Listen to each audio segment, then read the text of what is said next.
আজকে পুলিশ আবার দলীয়করণ হতো না, আজকে আমলাতন্ত্র আবার দলীয়করণ হতো না, আজকে আবারও চাঁদাবাজি দুর্নীতি সন্ত্রাসে সারা দেশ ছেয়ে যেত না।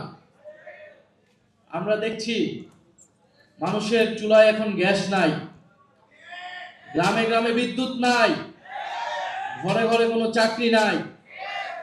দেশে একটা নতুন হাহাকার দেখতে পাচ্ছি।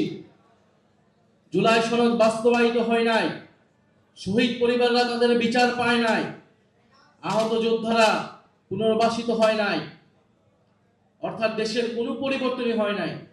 পরিবর্তন একটাই হয়েছে, যারা লন্ডনে ছিল তারা এখন প্রধানমন্ত্রী পদে এসেছে,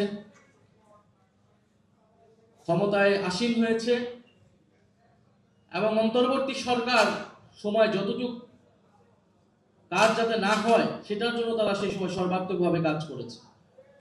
রাস্তাঘাটে আন্দোলন আপনারা দেখতেছেন সেই সময়, এখন কোনো আন্দোলন কিন্তু নাই, সেই কথিত আন্দোলন নাই। আন্দোলন আছে এবং আন্দোলন আসছে, সেটা জনগণের আন্দোলন। সেই আন্দোলনকে ফেস করতে হবে এই সরকারের।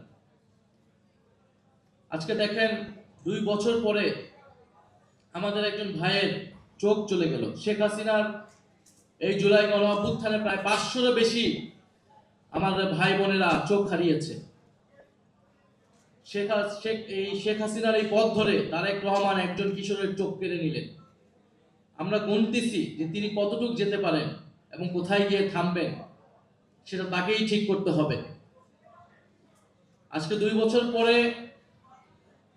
আমাদের সহযোদ্ধাদের নামে আইফোন চুরির মামলা দেওয়া হচ্ছে।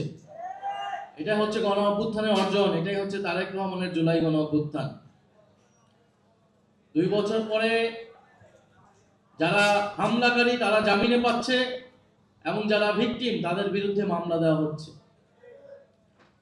আমরা বলবো যে এই সরকার, বর্তমান প্রধানমন্ত্রী তারেক রহমান এক ভয়ঙ্কর খেলায় মেতেছেন। উনি এখনো বুঝতেই পারছেন না দেশের কি পরিবর্তন হয়েছে। উনি দেশে সেটা বলেছিলেন যে অনেক পরিবর্তন হয়ে গিয়েছে। পরিবর্তনটা তো এই দেশের তরুণদের মননে মগজে হয়েছে, এটা নিয়ে এখনো বুঝতেই পারেন নাই। উনি একজন নাসিরউদ্দিন পাটোয়ারির মুখের ভাষা নিয়ে বিএনপির লোকেরা এখন কথা বলছে, অথচ গত 16 বছর সংসদে দাঁড়ায় কথা বলতে পারে নাই। এরকম অপমান, অশ্রাব্য গালিগালাজ তাদেরকে করেছিল। সেই সময় নির্যাতিত হয়েছিল, নিপীড়িত হয়েছিল, কোথাও মাথা উঁচু করে কথা বলতে পারে নাই। যেই রাষ্ট্রপতি তাদের দলীয় প্রধান, তাদের প্রতিষ্ঠাতা সবাইকে নিয়ে কটূক্তি করেছে, তাদের সেই রাষ্ট্রপতিকে চুপ মুখে বর্তমান সরকার সম্মানজনকভাবে বিদায় দিয়েছে। ফলে যদি একজন নাসিরউদ্দিন পাটোয়ারি বা একজন ওসমান হাদি কথাকে আপনারা আপনাদের কাছে ভদ্রতার মাপকাঠিতে না ঠিক মনে না হয়, তাহলে আপনারা এখনো বুঝতেই পারছেন না যে বাংলাদেশের প্রতিটা ঘরে ঘরে এরকম সাহসী নাসিরউদ্দিন পাটোয়ারি এবং ওসমান হাদিরা তৈরি হয়ে গিয়েছে।